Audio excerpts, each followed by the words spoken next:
Bienvenidos a esta sesión sobre Lesinurad.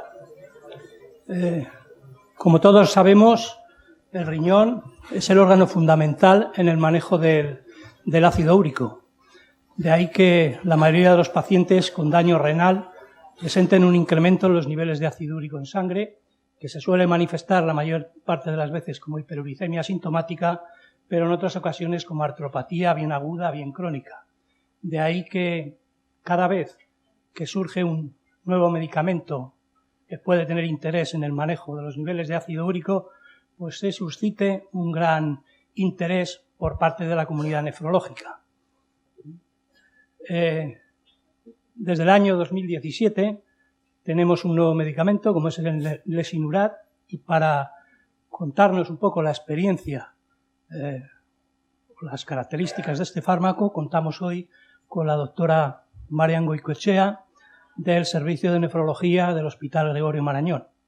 Yo creo que es una experta en estos aspectos. Basta con hacer una búsqueda de hiperuricemia y enfermedad renal crónica en la literatura para ver que sus trabajos pues salen siempre pues ahí como referencia.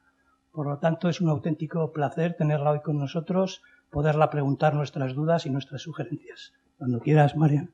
Muchas gracias por la presentación. Por supuesto, gracias por la invitación a toda la sociedad valenciana. Gracias al doctor Gorriz, que me llamó personalmente. Y es un placer estar aquí con todos ustedes. Bien, como todos ustedes conocen, el ácido úrico es el producto final del metabolismo de las purinas.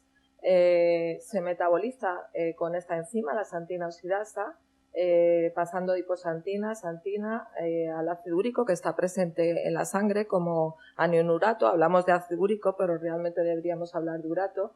Y este ácido úrico se va a eliminar fundamentalmente por el riñón, las 2/3 partes, 1/3 parte a nivel intestinal. Bien, el ácido úrico es un producto, el urato es soluble a una concentración que va de 4 a 6,8 miligramos de cilitro y se establece que a partir de este umbral, de este límite, el ácido úrico, el urato, puede precipitar en forma de cristales de urato monosódico. Incluso se ha visto que en pacientes que no tienen manifestación de clínica de gota, al hacerle pruebas radiológicas sí que hay precipitación de cristales de urato monosódico en articulaciones, que es lo más típico cuando el paciente presenta la gota, en tendones y también a nivel renal, como veis aquí, en tofos a nivel de la médula renal.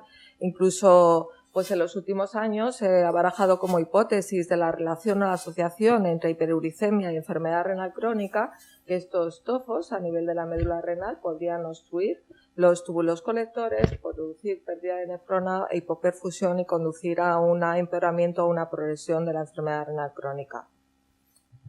Yo voy a hablar de gota porque, como veremos luego, el fármaco del que voy a hablar está indicado en gota. Y el paciente con gota es un paciente, como veremos ahora, con múltiples comorbilidades. La etiología más frecuente de la gota es la disminución de la excreción del ácido úrico. De hecho, el 90% de la etiología de la gota es por esto y solo un 10% es por una sobreproducción de ácido úrico. Pero además el paciente con gota tiene un aumento de riesgo cardiovascular. Generalmente es un paciente que se engloba dentro del síndrome metabólico, tiene hipertensión, tiene hígado graso, tiene resistencia a la insulina, tiene diabetes, tiene dislipemia. De hecho, si observamos esta serie ya de hace unos años del NANES, de casi 6.000 pacientes con hiperuricemia, con gota o sin gota, si vemos en la columna de los pacientes con gota y hiperuricemia, pues casi el 80% de estos pacientes son hipertensos, 72% tienen enfermedad renal crónica con un filtrado por debajo de 60, el 55% son obesos y un tercio de los pacientes son diabéticos. Está claro que nosotros vemos pacientes con gota y está claro que la prevalencia de la gota en los pacientes que normalmente vemos en la consulta está aumentada con respecto a la población general. Estos son datos ya de hace unos años de nuestra consulta, son 400 pacientes que vimos de forma consecutiva en la consulta y la prevalencia de la gota fue de un 19% en los hombres y un 7,6% en las mujeres. También está claro que según disminuye la función renal, aumenta la prevalencia de gota, con una mayor prevalencia en los hombres hasta que el paciente llega en diálisis. La prevalencia en los pacientes en diálisis disminuye. Los mecanismos por los cuales la diálisis hace que pacientes que han tenido antes gota tengan menos gota, la verdad que no están bien esclarecidos. Se especula pues que la diálisis es capaz de filtrar el ácido úrico en un 54-66%. Además, la diálisis puede disminuir algunas citoquinas que se sabe que están implicadas en lo que es el proceso de inflamación y el proceso agudo de cuando da la gota, como es la interleuquina 1, y probablemente la dieta que aconsejamos a los pacientes, aunque muchos no la cumplen, hipoproteica, pues puede favorecer que tengan menos ataques de gota. Bien, como ahora veremos, el objetivo de tratar al paciente con gota es conseguir un objetivo de ácido úrico bajo para evitar que estos cristales de urato monosódico precipiten. Y además se ha visto que los pacientes con gota, esto es una base de datos muy amplia, de 34 millones de pacientes, en los cuales 65.000 tenían gota, el tener estos pacientes con un ácido úrico elevado, por encima de 8, no solo favorece que tengan más ataques agudos de gota, sino que también aumenta tanto el riesgo coronario como la insuficiencia cardíaca congestiva, como el riesgo de desarrollo de enfermedad renal. Por lo tanto, ¿qué tenemos que hacer para tratar pacientes con gota? Y luego nos centraremos en pacientes con gota y enfermedad renal. Pues estas son las recomendaciones de la guía de reumatología de la EULAR, publicadas a principios del año 2017, son las EULAR 2016, que determina que en un paciente con gota, estoy hablando por supuesto de tratamiento crónico, no del ataque agudo, el objetivo de ácido úrico sería por debajo de 6 miligramos de decilitro y en caso de que el paciente tenga una gota tofacia grave sería un objetivo de menos 5, o sea, por debajo de 5. Para eso, evidentemente, la dieta, el ejercicio físico y las recomendaciones son importantes, pero no van a conseguir disminuir estos niveles de ácido úrico, por lo tanto debemos iniciar tratamiento profiláctico y como primera línea terapéutica debemos iniciar un tratamiento con un inhibidor de la xantinosidasa y en primer lugar con un fármaco que todos conocemos, que está aquí en el mercado desde el año 1963, que es allopurinol, que es un fármaco muy barato. Pero ya aquí nos dicen o nos recomiendan que hay que empezar con dosis bajas y que hay que adaptar esta dosis al grado de enfermedad renal que tenga el paciente. Y esto, que ahora hablaremos más de ello, es un motivo de controversia entre las guías europeas y las guías americanas. Si el paciente no consigue un objetivo de ácido úrico con allopurinol, deberíamos pasar o a febuxostat o a un tratamiento con un uricosúrico. O uricosúrico añadido un inhibidor de xantinosidasa, uricosúrico solo. Y solo en caso de gota tofacia grave, aquí las guías EULAR decían que había que iniciar con pegloticasa. Pegloticasa es una uricasa recombinante porcina. Cuando salieron las guías o se escribieron las guías EULAR estaba comercializado en la EMA, pero la misma casa comercial desautorizó su comercialización, producía muchísimas reacciones, a diferencia de la rasburicasa que utilizan de forma aguda. Esta produce muchísimas reacciones de infusión y por lo tanto ya no está comercializada por parte de la EMA, a pesar de que está aquí escrita. Bien, ¿por qué hay que ajustar la dosis de allopurinol según el grado de la enfermedad renal crónica? Pues esto se basa en un estudio muy antiguo, publicado en 1982 por Hande, en el cual pues vio que según disminuía el aclaramiento de creatinina, este metabolito del ácido úrico, del allopurinol, que solo es ipurinol, aumentaba de forma progresiva. Y este metabolito parecía que era el responsable, o parece que es el responsable del síndrome de hipersensibilidad alérgica cutánea al allopurinol, que evidentemente es poco prevalente, pero es muy grave, porque tiene una altísima mortalidad, incluso de un 20%, por lo tanto da miedo. Entonces establecieron esta tabla de ajuste de dosis de allopurinol según el grado de aclaramiento de creatinina, que evidentemente si el paciente tiene una enfermedad renal crónica, pues no podemos dar más de 200 miligramos, entre 200 y 150 miligramos, y si está en diálisis 100 miligramos cada 2 días. Con estos dosis de allopurinol todos sabemos que es bastante difícil conseguir el objetivo de ácido úrico, por supuesto por debajo de 6 si el paciente tiene gota, y más en nuestros pacientes pues que toman diuréticos de ASA o toman diuréticos diacídicos. Bien, hace un año se publican un ensayo clínico, el grupo de americanos, Lisa Stamp, en el cual, pues cogen 183 pacientes con gota y los randomizan a 2 grupos.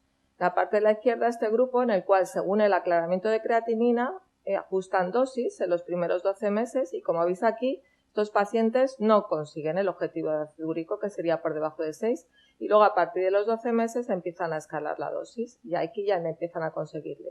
Y este otro grupo en el cual, a pesar de que tengan una enfermedad renal crónica, inician una dosis baja pero van aumentando progresivamente. Aquí sí que se consigue el objetivo de ácido úrico por debajo de 6 de forma más inmediata y más mantenida en el tiempo. Y no encuentran diferencias significativas en relación a los eventos adversos respecto a aumentar la dosis progresivamente independientemente del aclaramiento de creatinina. Esto ha suscitado muchísima controversia en la literatura y ha dicho respecto a las guías americanas, American College de Reumatología, Lisa Stein y su grupo, y las guías de la EULAR publicadas por Pascal Richet. Por lo tanto, ajustamos o no la dosis de allopurinol según en enfermedad renal crónica. ¿Qué dicen los europeos? Dicen que ellos basan sus guías en la medicina basada en la evidencia, que el estudio de Lisa Stein, que les acabo de comentar, incluye solo 45 pacientes con un aclaramiento de creatinina por debajo de 30. El síndrome de hipersensibilidad grave ocurre entre 0,7 cada 1000 pacientes año. Desde luego, 45 pacientes con aclaramiento de creatina menor de 30 no tiene la suficiente potencia estadística para llegar a una conclusión de que todos estos pacientes pueden tener una dosis elevada de allopurinol. Evidentemente, esto está basado en que el aclaramiento de creatinina bajo disminuye el aclaramiento de sipurinol, que es el metabolito que más se ha relacionado con este síndrome de hipersensibilidad. Y ellos dicen que hay otras alternativas al tratamiento y por qué nos tenemos que empecinar en dar dosis elevadas de allopurinol, como son febusostat y úricos úricos. Por el contrario, la American College dice que dar más dosis de allopurinol a nuestros pacientes es seguro, que las reacciones siempre aparecen con las dosis iniciales, o sea, si se empieza con una dosis baja y se empieza a aumentar progresivamente, que es muy raro que aparezca el síndrome de hipersensibilidad, pero yo creo que todos hemos visto casos que aparecen al cabo de un año de tratamiento, que el febusostat sí es seguro, pero también da reacciones. Hay un aviso de la FDA y un aviso de la Sociedad Canadiense de que también puede dar reacciones de hipersensibilidad, y que en ficha técnica no está indicado en un filtrado por debajo de 30, aunque sí que hay datos en la literatura de que se usa y que parece que es eficaz y seguro, y que el allopurinol es el fármaco más coste efectivo, pero evidentemente el febusostat va a tener otro problema importante que aparece a raíz de este ensayo clínico publicado el año pasado, que es el ensayo clínico CARES, en el cual se evalúa la seguridad cardiovascular de febusostat. Se randomizan 6.190 pacientes con gota, y el endpoint primario que está arriba era un endpoint primario compuesto de mortalidad cardiovascular, ictus no fatal, infarto agudo miocardio no fatal. Y ves que no hay superioridad ni hay diferencias. Sin embargo, cuando se analiza la mortalidad cardiovascular y la mortalidad global, hay un aumento de un 34% de mortalidad cardiovascular en los pacientes que se randomizaron a febusostat y un aumento del 20% en mortalidad global.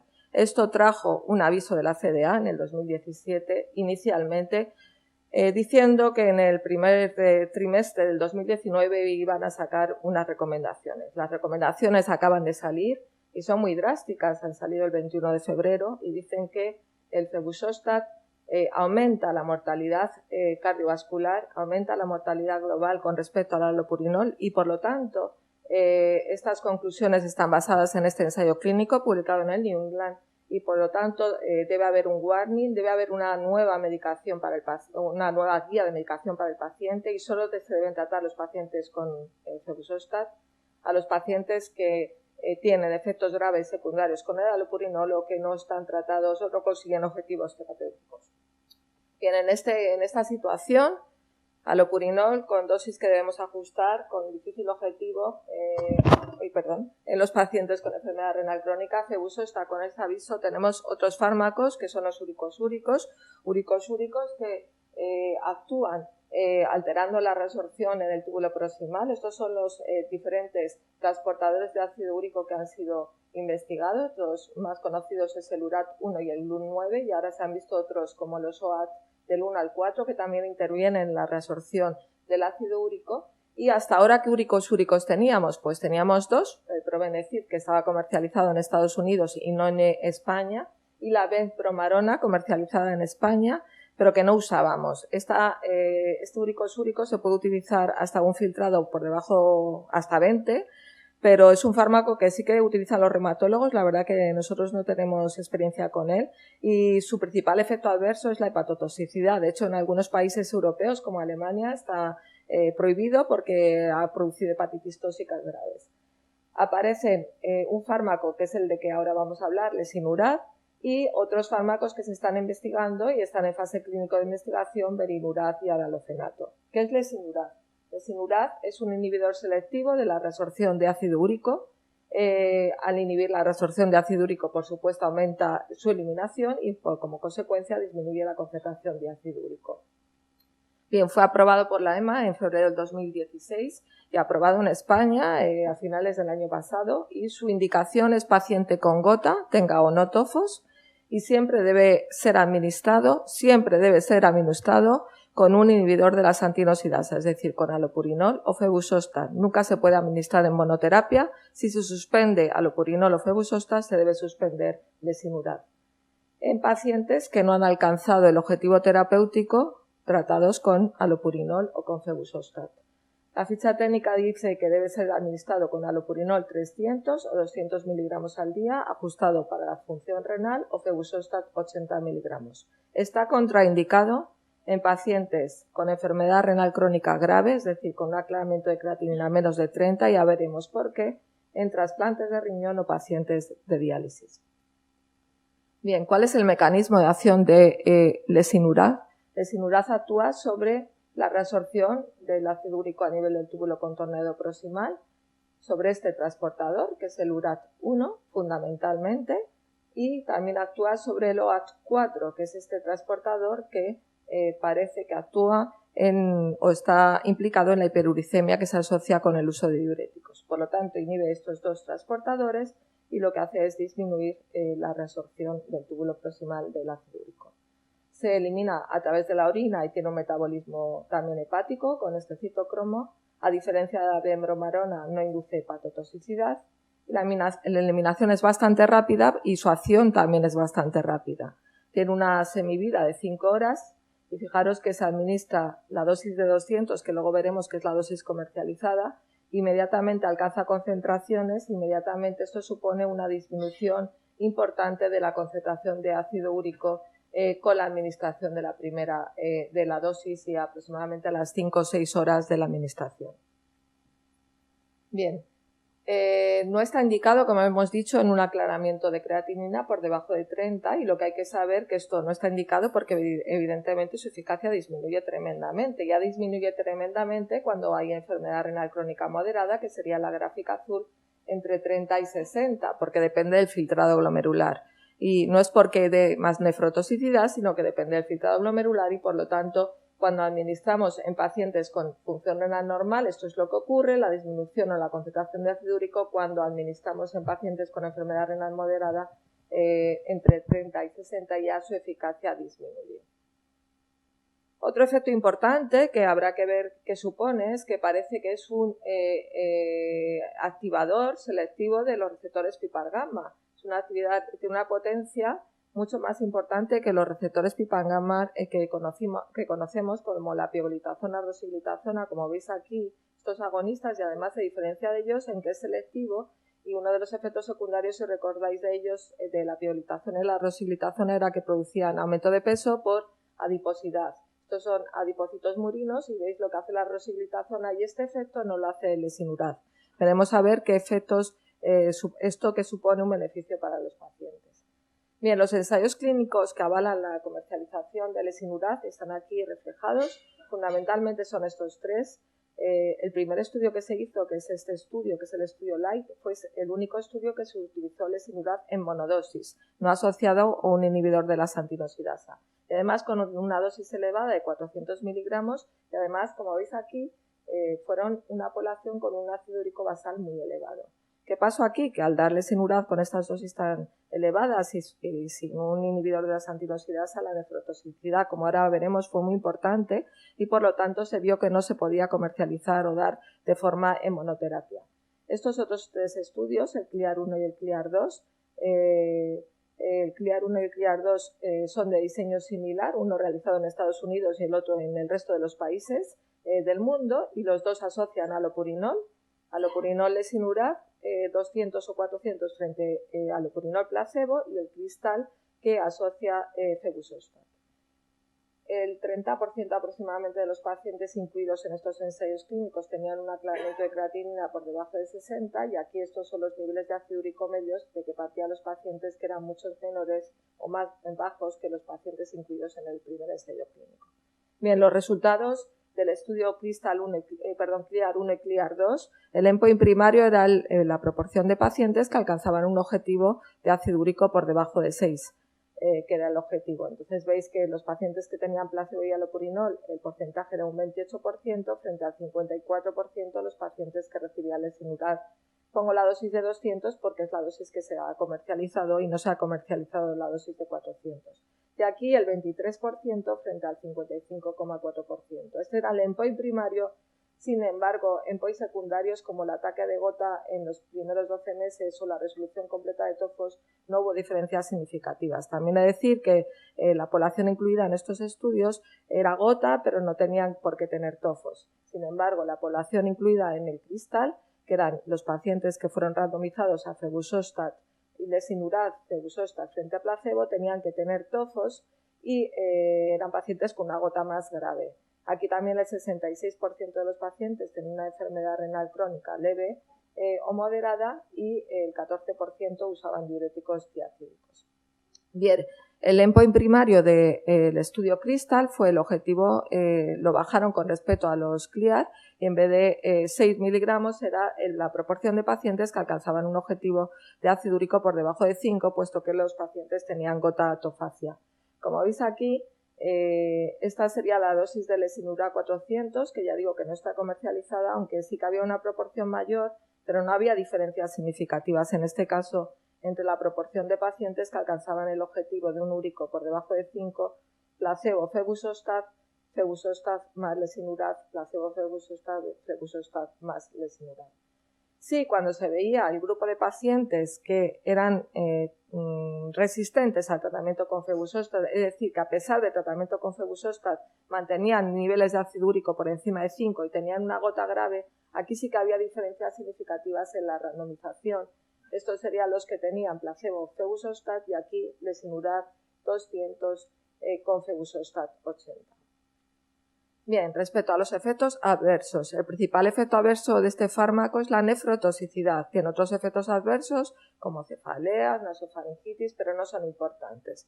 Nefrotoxicidad con un aumento de creatinina. Si os fijáis, en el primer ensayo clínico que os dije que utilizaba solo lesinurad en monoterapia, pues la proporción de pacientes que aumentaban creatinina era importante. Un 24% aumentaba la creatinina por encima de 1,5 por encima del basal. Por lo tanto, se vio que no se podía dar lesinurad en monoterapia, sino que se tenía que dar asociada a un inhibidor de la santilosidasa, que son estos otros estudios.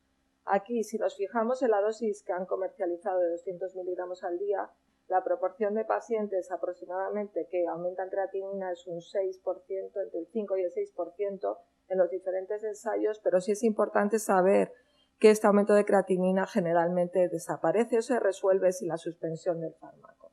Es decir, que el porcentaje de pacientes que no resuelven el fracaso renal es bastante pequeña, pero hay que tener en cuenta que aumenta la creatinina y que este efecto generalmente es temporal y se resuelve a los meses. Bien, estos ensayos clínicos solo siguieron 12 meses y por lo tanto han hecho los estudios de extensión, cogiendo los pacientes incluidos en estos ensayos clínicos y haciendo otro seguimiento para ver la seguridad del fármaco durante 12 meses más. Aquí los pacientes que recibían placebo más el inhibidor de la santilosidasa fueron randomizados de nuevo a lesinurad 200 y lesinurad 400. Eventos renales, como veis aquí se incluyen todos los pacientes, tanto con allopurinol como febuxostat. Cogemos esta dosis, que es la comercializada, 7% de los pacientes tienen algún evento renal y solo 1,8% de los pacientes requieren la discontinuación o la suspensión del fármaco. ¿Por qué mecanismo produce nefrotoxicidad el fármaco? Pues evidentemente lo que parece más claro es que lo produce por cristaluria, porque la uricosuria produce la cristalización del ácido úrico en los túbulos renales. ¿Qué evidencias hay? Evidentemente, en el primer estudio que solo se utilizó lesinurad y además que se partía de unos niveles de ácido úrico mayores, pues estos pacientes tuvieron una nefrotoxicidad muy importante. He dicho que el 27% de los pacientes aumentaron la creatinina. Por lo tanto, la asociación, por eso se comercializa así, con un inhibidor de la xantinosidasa, probablemente disminuya la concentración de ácido úrico en el túbulo renal y disminuirá el riesgo de cristalización. Tenemos que saber que no hay mayor nefrotoxicidad en los pacientes con menor filtrado glomerular, que lo que hay es menor eficacia porque depende el mecanismo de acción de la filtración y que parece que no hay daño glomerular porque no se ha visto que produzca albuminuria. Otro problema que podría surgir es que si hay cristaluria, pues hay más eventos adversos relacionados con la litiasis. Sí que se vio un aumento con la dosis de lesinurad 400, pero con respecto a placebo parece que la formación de piedras, aunque son estudios 12-24 meses, yo creo que es un tiempo corto de seguimiento, pues no había diferencias con respecto al placebo. He querido sacar los resultados de los pacientes que fueron incluidos con un aclaramiento de creatinina entre 30 y 89 mililitros minuto. Y los pacientes que alcanzan objetivo primario, es decir, un ácido úrico por debajo de 6 con respecto al tratamiento con alopurinol y lesinurad, serían 56% respecto al 29% si damos placebo y alopurinol, 40% si damos febuxostat y lesinurad versus 26% con placebo. Y en este grupo de pacientes, con la dosis comercializada de lesinurad 200, el porcentaje de pacientes que aumentan creatinina sería similar al porcentaje que toma placebo, aunque aumenta bastante más con lesinurad 400. Con respecto a otro punto importante es la seguridad cardiovascular. Y en los primeros ensayos clínicos realizados, pues parecía que la adición de lesinurad, como veis aquí, 200, no aumentaba el riesgo de MACE, de eventos cardiovasculares mayores, pero sí de forma significativa cuando dábamos lesinurad 400. Este análisis de los estudios de extensión muestra un ligero aumento de la mortalidad cardiovascular en los pacientes que continuaron con lesinurad 200 y con cualquier inhibidor de la xantinosidasa, alopurinol o febuxostat. Claro, yo cuando he leído eso me he planteado, pero tienen mayores eventos los que estaban con la combinación de febuxostat lesinurad, pues por el aviso de la FDA y el ensayo clínico de CARES. He analizado lo que podía analizar o lo que he encontrado en la bibliografía en los primeros estudios. Esto es el porcentaje de pacientes que tienen eventos cardiovasculares con lesinurad, 4,5 frente a 3,5 CLIAR 1 y CLIAR 2, 3,9, 5,9. Estos son con alopurinol y sí que parece que hay una tendencia a que los pacientes que tienen lesinurad y febuxostat tienen más eventos cardiovasculares, pero esto lo tendrán que disociar en estos estudios de extensión que yo no lo he visto en la bibliografía que he leído. Evidentemente, por esto, el fármaco no está recomendado en pacientes con angina, pacientes con insuficiencia cardíaca, pacientes con un evento cardiovascular previo, pacientes con hipertensión arterial no controlada. El coste. Bueno, pues evidentemente el alopurinol no vale nada, vale menos de €1. El febuxostat supone 1,44 euros al día y si damos lesinurad asociada al alopurinol, pues no cambiamos mucho la diferencia con dar febuxostat solo, pero evidentemente si damos lesinurad más febuxostat sí que aumentan los costes. Comercializado actualmente Zurampic, que es la dosis de lesinurad 200 y la combinación de lesinurad con alopurinol 200 o 300 que se llama Búfalo, como búfalo pero búfalo. Bien, he querido resumir lo que tenemos ahora disponible para tratar la gota y las recomendaciones en pacientes con enfermedad renal crónica, estadio 3-5 o en diálisis. Tenemos alopurinol, que debemos empezar siempre con una dosis baja de 50 a 100 miligramos o 50 miligramos si el aclaramiento del filtrado es por debajo de 30 y tenemos las recomendaciones de la EULAR que dicen que ajustemos según las recomendaciones del clásico estudio de Hande, por lo tanto solo podríamos subir 150 a 200 o las recomendaciones de los americanos que dicen que los primeros 6 meses se puede ir escalando dosis y que no hay riesgo de sufrir reacciones cutáneas o de hipersensibilidad. Febuxostat en diálisis, en hemodiálisis, esta sería la dosis de alopurinol. Febuxostat No hay que ajustar dosis, debemos iniciar con 40 y llegar a 80, que es la dosis comercializada en España. No tenemos comercializado 120. Y hay datos insuficientes en pacientes con filtrado por debajo de 30. De hecho, la ficha técnica dice que no está recomendada, aunque hay en la literatura estudios en diálisis, incluso estudios con enfermedad renal crónica más importante, que sí que dan febuxostat con seguridad. Datos insuficientes y cuidado con el aviso de la FDA de mortalidad cardiovascular. Nuestros pacientes todos tienen altísimo riesgo cardiovascular, por lo tanto, tendremos que ver a quién le podemos dar febuxostat. La bemaromarona, uricosúrico, contraindicado con filtrados glomerulares por debajo de 20, y respecto al lesinurad, contraindicado con filtrados por debajo de 30, precaución entre 30 y 45, siempre darlo con un inhibidor de las antirosidasas, siempre, suspende uno, suspendemos el otro, máxima dosis, la única comercializada, 200 miligramos al día. Bien, pues he querido resumir los puntos para mí clave de este fármaco. Es un uricosúrico que inhibe la reabsorción proximal de ácido úrico inhibiendo URAT1 y OA4. Está indicado en el tratamiento de gota, en segunda línea terapéutica en pacientes que no alcanzan el target de ácido úrico. Se debe administrar siempre asociado a un inhibidor de las antirosidasa. Su efecto, eso más importante, es el aumento de creatinina por cristaluria. Este efecto es generalmente temporal y no implica la suspensión del fármaco en la mayoría de los casos. Y su seguridad cardiovascular está siendo evaluada. Han exigido un análisis posautorización por parte de la FDA y, por lo tanto, debe ser usado con precaución en pacientes con antecedentes de riesgo cardiovascular. Muchas gracias.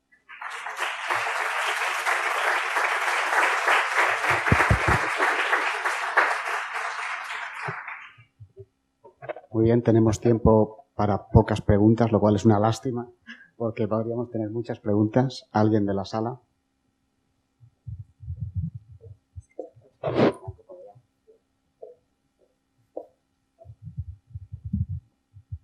Hola, me ha encantado la charla y quería preguntarte, yo estoy en trasplante, ¿por qué está contraindicado? Porque no he visto que haya interferencia en el metabolismo, entonces, ¿o es porque no hay estudios? Pues la misma pregunta he hecho yo hace unos días y no hay estudios en pacientes trasplantados. Yo tampoco, porque yo pensé, bueno, pues interaccionará con inmunosupresores, bueno, tiene un metabolismo hepático, pero su eliminación fundamentalmente renal.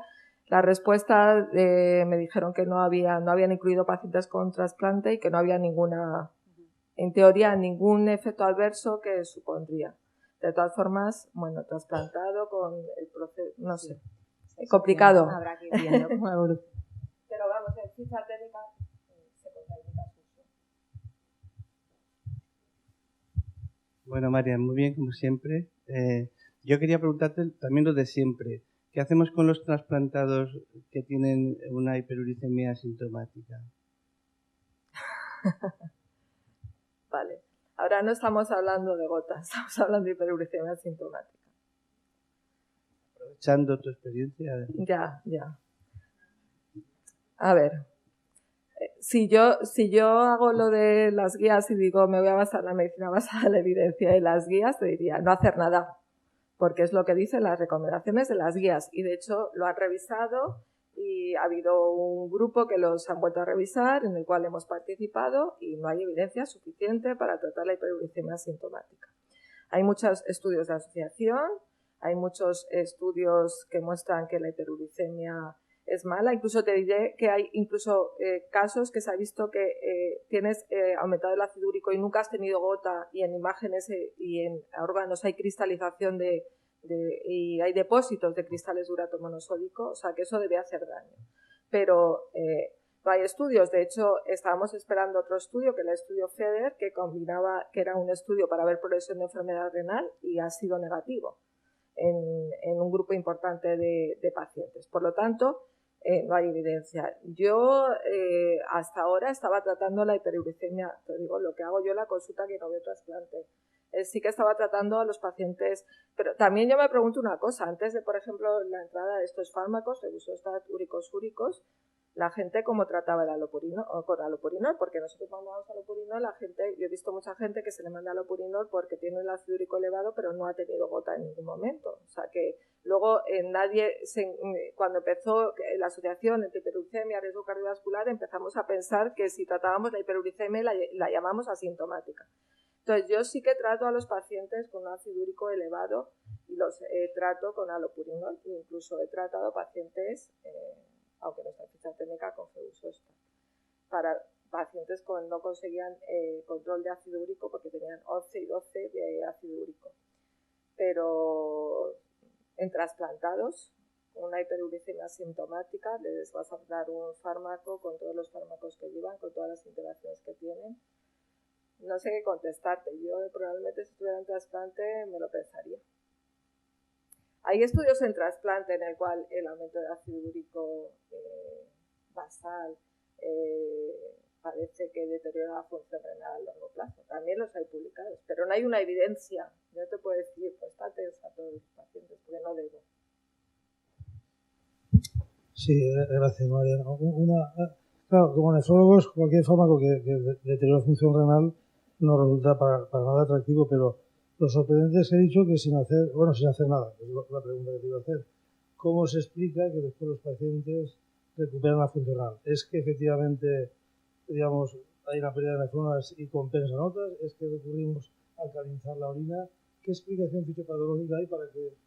Yo creo que es un efecto, porque tampoco es lo que he leído, yo creo que es un efecto temporal y sobre todo lo que he dicho, depende mucho también, es como la gota cuando tú disminuyes de forma muy brusca el ácido úrico, pues estás haciendo lo mismo pero a nivel del túbulo, ¿no? Entonces si tú tienes un nivel de ácido úrico muy alto y le estás dando esto que es un úrico súrico, entonces la cantidad de ácido úrico que está eliminándose por ahí y que precipita y luego cuando se estabiliza, pues yo creo que produce como un deterioro funcional agudo que luego se normaliza porque esto el nivel de ácido úrico basal va a disminuir. Por eso se vio que con monoterapia el porcentaje de pacientes que aumentaba creatinina era muy elevado y en cambio cuando asocias un inhibidor de la santilosidasa que ya partes de niveles de uricemia basal menores, pues evitas toda esa cristalización o esa eliminación brusca o esa uricusuria y evitas el aumento inicial de creatinina. O sea, parece algo temporal agudo.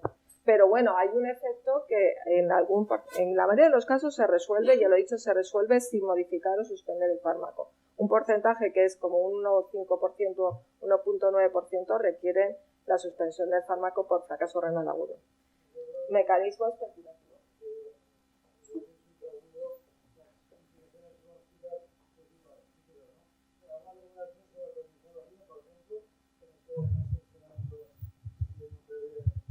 Bueno, pues sería la opción, lo que recomienda la ficha técnica, evidentemente, es darlo siempre a la vez que tomarlo, a la vez que el inhibidor de la santilosidasa, hidratación, evidentemente, ¿no? 2 litros, alcalinizar, pues sería otra opción, ¿no? Pero